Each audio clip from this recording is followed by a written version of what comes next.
Next, moving on to the modern era ballot, it wasn't really a surprise to see Jimmie Johnson and Chad Knaus getting voted into the Hall of Fame or going together as first ballot Hall of Famers. The 7-time NASCAR Cup Series championship winning driver and crew chief pairing had an incredible run of dominance that we'll probably never see again in NASCAR. 5 straight championships, 7 in all, many race wins, including the crown jewels. Jimmie and Chad were very, very special together.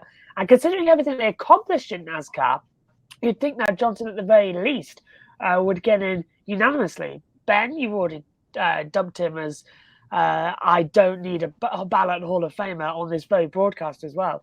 But obviously, a few voters did feel differently about Jimmie. When it was all said and done, Johnson received 93% of the votes, and Knaus got 81% of the vote. Many people were shocked that Johnson didn't get in unanimously as well. Jeff Gluck, Bob Popcraft from Fox Sports asked Johnson about the 4 people who didn't vote for him. He said he'd like to know who they are. Now, when Knaus was asked about the same thing, he called it extremely baffling and said if Johnson isn't a unanimous vote, then maybe nobody ever will. So how can you look at a 7-time NASCAR Cup Series championship, the long list of accomplishments that he's got, and decide that he's not deserving of a unanimous first ballot Hall of Famer? It's ridiculous. Yeah, crazy that he didn't get 100% of the vote. I mean, that is baffling to me. As soon as the list was announced a couple of months ago, we all said, Jimmie, straight in, and we knew when he was on 4 championships, let alone 7, that he was going to go in first. The cool thing for me is that they've both gone in together. The great double act. You can't have Ant without Deck. You can't have Morecambe without Wise. You can't have Penn without Teller, and you can't have Johnson without Knaus. So it's just cool that they're both in that. That the dynamic duo have gone in together, and kind of Jimmie's had issues away from the track this year, but for them both to go to Le Mans and run the car in the 24 hours together with Chad on the team, is a cool thing. And he's obviously gone a little bit higher up the table now at HMS over the last couple of years. So just great to see them both go in as on the same one. It would have been strange, 3 or 4 years down the line if Chad had stayed on the list and then got in with Jimmie going in obviously straight away. So Casey says just like the Baseball Hall of Fame, absolutely right.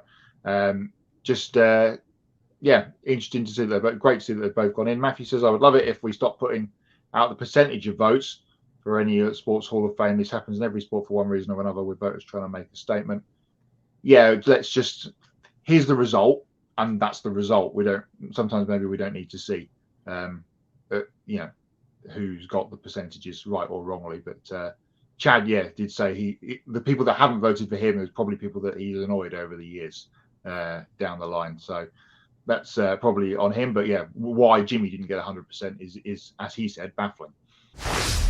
I can understand if you want to say drivers, somehow hold more weight. If that's your argument, then maybe, Harry Gant's been waiting, several years. Ricky Rudd, likewise, Carl Edwards maybe has had to wait a couple more years than expected.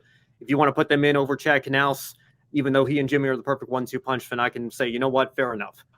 For Jimmie Johnson to not be unanimous is an absolute travesty. And I'm willing to even go so far as to say that the 4 people who didn't vote for him should potentially have their voting rights stripped just for 1 year. Just for 1 year, because they've gotten onto the voting panel for a reason. They clearly have had an accomplished career in media themselves, and have reasons that they have a vote and we don't. But just for 1 year, you shouldn't be allowed to vote next year, because how can you make such a baffling mistake? The fact that Jimmie Johnson is in the Hall of Fame is absolutely fantastic and well deserved, just as it is for Chad Knaus. But the fact that Jimmie is not unanimous is an absolute travesty, and I just cannot believe that 4 people sat there and decided that somebody else on that ballot was more deserving. Now, an argument I've heard is that some people said, well, maybe Jimmie shouldn't have been eligible because he came back to race part-time this year, and maybe you should be fully retired before we make you Hall of Fame eligible.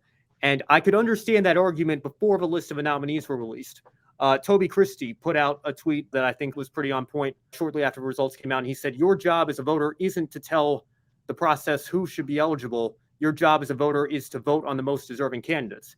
And I think that's just it. Once the nominees list is out, that argument is no longer valid in my mind. You now have to vote on who you've been given in the list of nominees. And if you're telling me that Harry Gant or Ricky Rudd or Carl Edwards or Jeff Burton or Neil Bonnet or whoever else was on that list, who I hope will get in one day, there's a reason why they're nominees. I think their days will eventually come.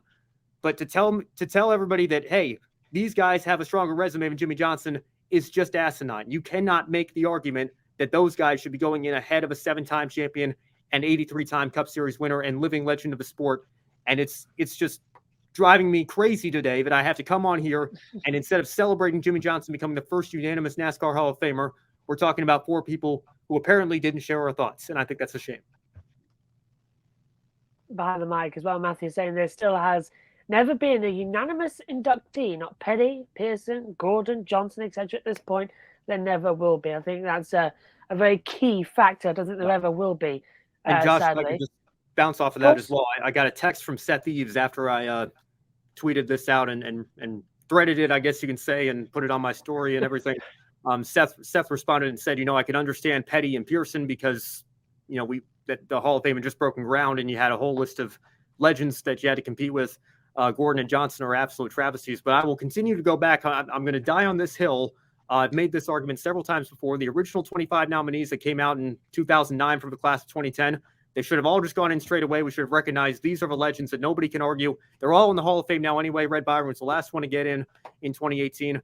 If they'd gone in right away, we'd have fewer pioneers who are waiting their turns to go in, and I think we'd be in a better place for the Hall of Fame than we are right now. But, we did it how we did it, and that's just me.